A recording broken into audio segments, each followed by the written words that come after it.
उसके लिए एक ही धर्म है, एक ही व्रत है, एक ही नियम है, मन कर्म वचन से पति की सेवा करें। तो आपको पता है अनसुईया का केवल सतत निगाने के लिए ब्रह्मा विष्णु महेश गए, कोई छोटे मोटे नहीं। स्वयं परमात्मा भगवान विष्णु, भगवान शंकर और ब्रह्मा गए, लेकिन सती अनसुईया ने जल लेकर के और कहा मन कर्म वचन से मैंने पति की सेवा की हो, और जैसे जल छीटा तो ब्रह्मा विष्णु महेश भी 6 महीने के बालक बन गए और पालने में झुला दिया। सतत्व में बहुत शक्ति है, सती नारी की शक्ति बहुत कम नहीं है। देखो पद्मावती, इसी कलयुग में चित्तौड़ की रानी पद्मावती, और जब वो मुगल साम्राज्य आगे बढ़ने लगा तो दासियों ने कहा रानी वो तुम्हारी सुंदरता लूटने के लिए आ रहा है। तब पद्मावती ने कहा चिता सजा दो।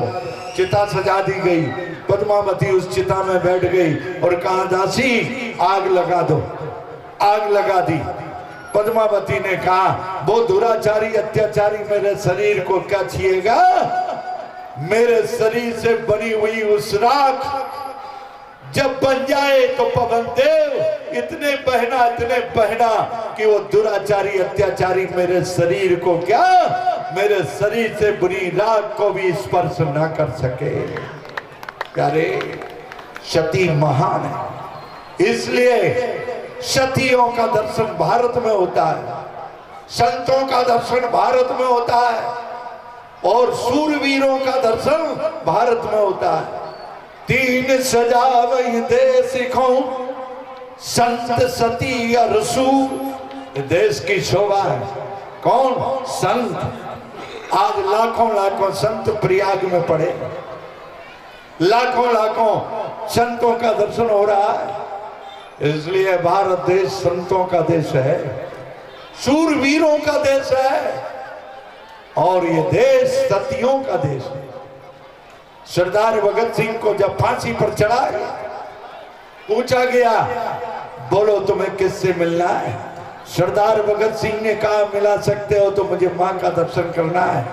और सरदार भगत सिंह की मां विद्यावती को जब बुलाया गया और मां ने अपने लाडले प्यारे दुलारे बेटे को देखा तो चीख पड़ी मां, रो पड़ी मां। किसी अंग्रेज ने जाकर के कहा तुम्हारा बेटा इतना सूरवीर है, साहसी है, फांसी के फंदे पर चढ़ने वाला है, फिर भी हंस रहा है और कह रहा है कि मैं देश के लिए समर्पित हो रहा हूं, देशवासियों के लिए समर्पित हो रहा हूं और मैं मर नहीं रहा हूं, मैं अमर हो रहा हूं, अमर शहीद हो रहा हूं। तुम रो रही हो? सरदार भगत सिंह की मां विद्यावती ने कहा एक कायर अंग्रेज, मैं किसी कायर की मां नहीं हूं, मैं सूर की मां। फिर रो क्यों रही हो? सरदार भगत सिंह की मां कहती है मैं इसलिए रो रही हूं, हे परमात्मा तुमने जो शक्ति मेरे बेटे सरदार भगत सिंह को दी है वो शक्ति भारत के हर नौजवानों को दे दो तो देश आज ही स्वतंत्र हो जाएगा, कल के लिए नहीं जाएगा। बोलो। सरदार भगत सिंह से कहा गया 20 साल की सजा या फांसी? सरदार भगत सिंह ने कहा मुझे फांसी मंजूर है। क्यों? मौत को गले लगा रहा है, 20 साल के बाद तेरे प्राण बच जाएंगे, तेरा जीवन बच जाएगा और तू घर चला जाना। सरदार भगत सिंह ने कहा 20 साल कैद में पड़े पड़े देशवासियों की दुर्दशा देख नहीं पाऊंगा, फिर आज फांसी पर चढ़ूंगा, कल किसी भारत मां के गर्भ में आ जाऊंगा।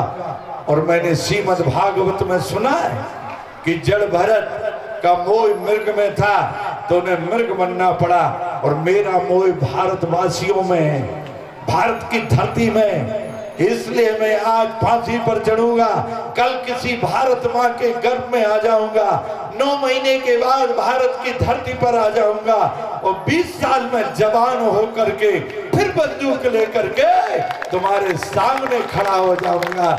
मुझे कई जन्म व्यतीत तो हो जाएं, लेकिन मैं देश को स्वतंत्र देखना चाहता हूं। अरे ये देश सूरवीरों का देश है, संतों का देश है, सतियों का देश है। आज महाराज जब देने लगे तो पूर्वजों ने कहा तुमसे वंश की हानि हो रही, जो वंश सतयुग से चला है उसे विश्राम करा रहे हो, इसलिए आज महाराज को विशेष गिलानी हुई और महाराज गए। कहाँ गए?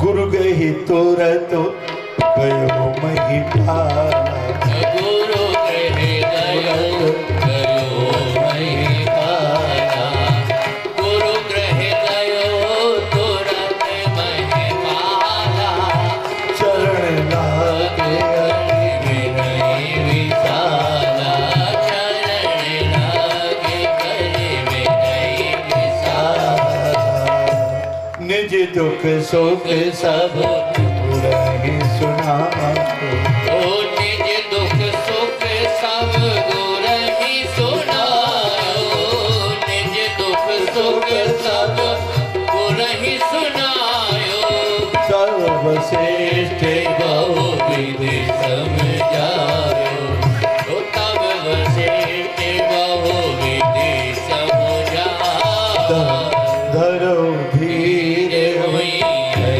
सुतचारी, धरो धीर हुई है सुतचारी, तिरुभन विदित भगत वैहारी, त्रिभुवन विदित भगत वैहारी। गुरुदेव ने कहा धीरज को धारण करो, तुम एक बेटा लेने आए हो, ये गुरुदेव वशिष्ठ तुम्हें 4 देने के लिए तैयार हो। और कैसे बेटा दूंगा? संस्कारवान बेटे तो हों, संस्कारवान चरित्रवान हो, आचरणवान हो।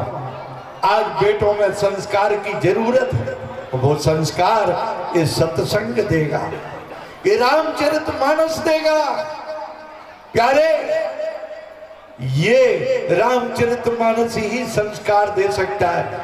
आप अपने बेटे को इंजीनियर बनाओ, डॉक्टर बनाओ, मिनिस्टर बनाओ, बालिस्टर बनाओ, जो बनाना बनाओ। ये देश स्वतंत्र है, मुख्यमंत्री बनाओ, प्रधानमंत्री बनाओ, सब बनाओ। देश स्वतंत्र है, तुम देश स्वतंत्र देश में बैठे हो, लेकिन बेटों को इंजीनियर, डॉक्टर, मिनिस्टर बनाने के पहले रामचरितमानस की चौपाई पढ़ा करके उसे चरित्रवान बनाओ, संस्कारवान बनाओ, आचरणवान बनाओ। मैं कहता हूं पूरी रामायण पढ़े या ना पढ़े, एक चौपाई जरूर रटा दो। कौन सी? जननी समझा नहीं पर नारी, जननी समझा नहीं पर नारी, जननी समझा नहीं पर नारी, धन पराओ विसे देव सिहारी, धन पराओ विसे देव सिहारी। पराई स्त्री जननी है, जननी माने जनेता, जिससे तेरा जन्म हुआ। पराई स्त्री तुम्हें मां दिखाई देने लगे, संसार की बेटियों में बेटी नजर आने लगे, संसार की बहनों में बहन नजर आने लगे, और संसार की माताओं में मां नजर आने लगे। जिसे संसार में मां, बहन, बेटी नजर आने लगे, नोट करो, बाबा गोस्वामी जी टिमनम घोष करते, जो संसार में मां, बहन, बेटी देखना जिसे आ गया, उसे इस संसार में भगवान देखना आ गया। प्यारे, भगवान देखना आ गया। इसलिए जीवन में संस्कार की जरूरत है, चरित्र की जरूरत है। आज ऐसे बेटों को प्राप्त करने के लिए हमें क्या करना पड़ेगा? चक्रवर्ती महाराज दशरथ ने कहा, तो आज गुरुदेव वशिष्ठ ने कहा तुम्हें कुछ नहीं करना पड़ेगा, फिर मैं ही करूंगा। और महाराज ने भी किया। सिंगी रे साई वशिष्ठ बुलावा, सिंगी रे साई वशिष्ठ बुलावा, सिंगी रे साई वशिष्ठ बुलावा, सिंगी रे साई वशिष्ठ बुलावा। पुत्र काम शुभ जग करावा, पुत्र काम शुभ जग करा। भगत सहित मुनिया दीने प्रगटे आगे जरूर कर लीने। प्रगति लगन जरूर कर लीने। भगत सहित मुनि आहुत दीने, भगत सहित मुनि आहुत दीने। प्रगति लगन जरूर कर लीने, प्रगति लगन जरूर कर लीने। ये हविवाद देव ने पूजाई, जथा जोग भाग बनाई। जटा योग कहीं भाग्य बनाई, ये अभिमान देव ने पूजा। महाराज को खीर दे दिया, इसलिए परमात्मा ऋषि परंपरा से आया। हमारे यहाँ दो ही परंपराएं थी, कौन? ऋषि और कृषि।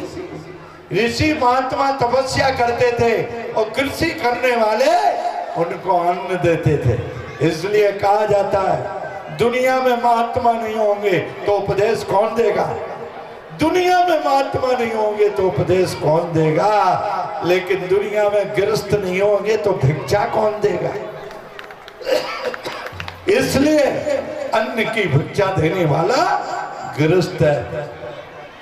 आज ऋषि परंपरा यज्ञ है, इसलिए यज्ञ जरूरी है। क्यों? यज्ञ से भगवान का प्रकट हुआ है और भगवान श्री राम की जन्मभूमि तो यज्ञ ही है, इसलिए यज्ञ जरूरी है। और आप लोग तो यज्ञ रोजाना करते हो, ये भोजन करते ना, ये भी यज्ञ है। भोजन रूपी साकिल्या मुख रूपी हवन कुंडी में छोड़ते हो, जठराग्नि भस्म कर देती है।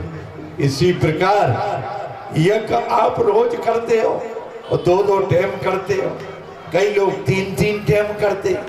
ये भोजन भी यज्ञ है। यज्ञ के बिना जीवन नहीं चल सकता। भोजन नहीं होगा तो शरीर नहीं चलेगा, और यज्ञ नहीं होगा तो संसार नहीं चलेगा प्यारे, संसार नहीं चलेगा। क्यों? यज्ञ के धुएं से आकाश में जाता है और 7वें आसमान पर ये परत खोलता है जिससे मानसून बनता है, और मानसून बन करके वर्षा होती है। ये विश्व ने मान लिया, इसलिए अमेरिका भी यज्ञ कराने लगा। क्यों? यज्ञ से वर्षा होती है। यज्ञ के बिना वर्षा नहीं हो सकती। जैसे भोजन के बिना शरीर नहीं चलता, ऐसे यज्ञ के बिना संसार नहीं चलता। संसार में जो वर्षा होती है वो यज्ञ कराता है, इसलिए हमारे जीवन में यज्ञ जरूरी है। आज महाराज ले गए और वह खीव हब बांट दिया। अर्धभाग्य कौशल्य ही दीना, उभय भाग्य आधे कर कीना। कौशल्या के कई हाथ धरो, दिन सुमित्र मन प्रसन्न करो। मंदिर में सब राज रानी, सुवासील तेज की खानी। सब गर्भवती हो गई हैं और आज वो चतुर्भुज रूप में परमात्मा आज कौशल्या के सामने प्रकट हो गया। और महात्मा ने कहा भय प्रगट कृपा दया